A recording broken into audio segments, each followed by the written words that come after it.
She brought in 30% of her company's profits. Then she said no more. Now they're suing her partners, threatening to ruin her life. Yet the battle between Ju Jingyi and her agency is just getting started. Ju Jingyi finds herself in big trouble once again. The conflict reignited when Star 48 filed a lawsuit against New Vision magazine and Lifestyle Guide, publications with which Ju had collaborated, alleging copyright infringement. The agency demanded the removal of all materials featuring Ju's image and sought 300,000 yuan in compensation, claiming exclusive management rights over Ju until 2033 under what it described as a contract extension from 2013. This time, however, Ju Jingyi responded with unyielding clarity. Shortly after the news broke, she issued a public statement refusing Star 48's claims. She clarified that her original contract had in fact expired on June 18, 2024 and labeled the so-called supplementary agreement, cited by the agency as unilaterally fabricated.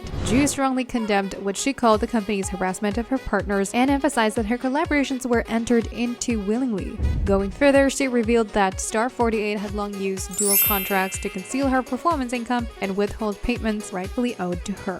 The tension between Ju and Star 48 is not new. Disputes over contract renewal have simmered since last year. On June 18, 2024, the agency unilaterally announced a second phase of collaboration with Ju, a development that appeared to catch Ju herself off guard. She responded cryptically on Weibo with question marks before publishing a detailed post to set the record straight. In it, she expressed gratitude for Star 48's support over the past decade, but firmly stated, "I will not renew the contract with the company going forward." She also denied any knowledge of the supplementary agreement or the purported new collaboration.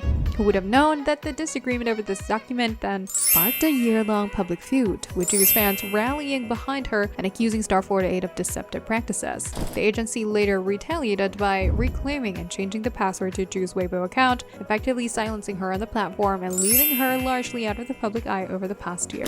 Thus far, the dispute between the two parties has not only remained unresolved but has grown increasingly hostile, with both sides seemingly bracing for a mutually destructive showdown. This time, Star 48 Media adopted a new tactic by publicly disclosing Ju Jingyi's financial records. They claim to have paid her a total of 139 million yuan over 11 years, provided a fixed monthly salary of 250,000 yuan, and covered housing, a car, and a chauffeur. Asserting that they had transformed her from an ordinary individual into a top-tier star, the agency expressed frustration at being accused of exploitation. They even issued an ultimatum, alleging that Ju was suspected of serious economic crimes and threatened to file a real-name public report against her on a designated date. Ju Jingyi's team swiftly countered, clarifying that the cited 139 million yuan included operational expenses and that her actual share amount to only 15 to 20% of that sum. After taxes, her real income over the decade came to less than 30 million yuan. As for the disputed supplementary agreement, court-ordered forensic document examinations yielded inconclusive results, stating it was impossible to determine whether the signature was authored by Ju Jingyi herself. Once again, the situation has reached a deadlock.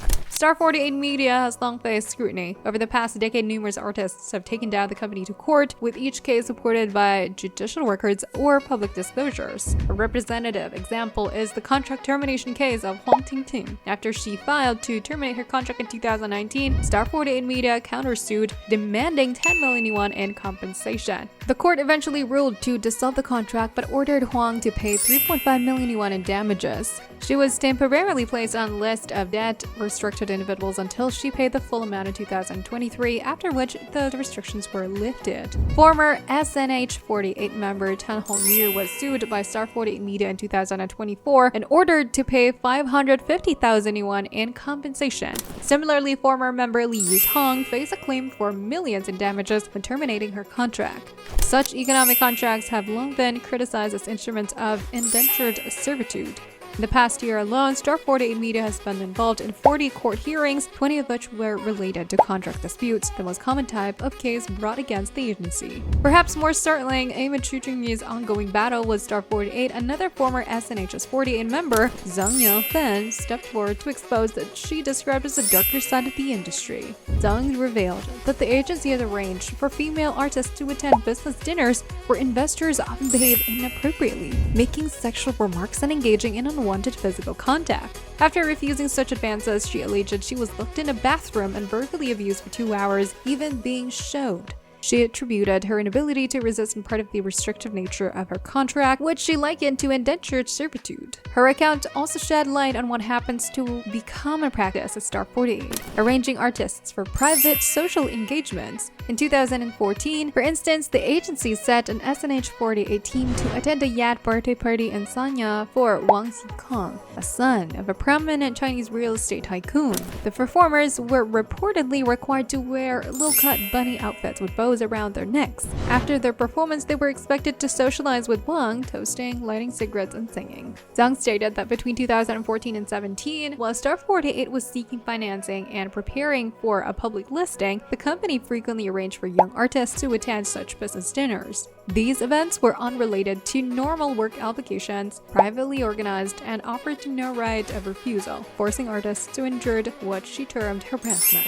Such practices, it seems, are not uncommon in the entertainment industry. When actress Qi Wei was filming Coming Back, an investor allegedly offered her 5 million yuan to accompany him on a vacation to Macau. Suddenly filed transaction. After Qi refused on the spot, all her scenes were cut from the film. Yang Mi once recalled receiving an invitation to discuss the script late at night at a hotel. Recognizing it as a proposition tied to her resources, she declined outright. The consequence was that all the roles she had been in talks for were recast. Rumors have long circulated about explicit rates for such arrangements. Top-tier actresses could allegedly receive 500,000 to 1 million yuan for a single night, or 2 to 5 million yuan for a month. Second-tier actresses 200,000 to 500,000 yuan per night, or 1 to 3 million yuan per week. While newcomers might exchange roles and salaries are entered into a so-called maintenance contracts. Speaking of Ju Jingyi's rise to fame, it can truly be considered a miracle in the Chinese entertainment industry. She originally had a round face, was relatively short, and had ordinary looks, hardly possessing the typical potential of an idol. In 2013, Ju Jingyi participated in a girl group audition with her outstanding singing and dancing skills. She gained a lot of admiration unexpectedly. Later, she officially debuted as a member of SNH48. However, after her debut, Ju didn't create much of a stir within the group. Yet she seemed to have found her own path to fame. From then on, Ju frequently made headlines under negative topics such as plastic surgery and being fake and pretentious, becoming a controversial internet celebrity whose popularity only grew despite the criticism. On top of a series of mysterious transformations, a mistaken translation from Japanese to Chinese accidentally bestowed her the title of 4 Millennia Beauty. How much she must have enjoyed it. Starting in 2015, she frequently appeared in variety shows and filmed TV dramas, particularly after starring in Legend of Junshi. She quickly became a household name and rose to more fame. Over the years, while her acting was not always garnered critical acclaim, her popularity has consistently soared, cementing her status as a top-tier idol. In recent times, especially Ju Jingyi's public image, cultural influence, and commercial value have ranked among the highest of her generation, generating immense revenue for her agency.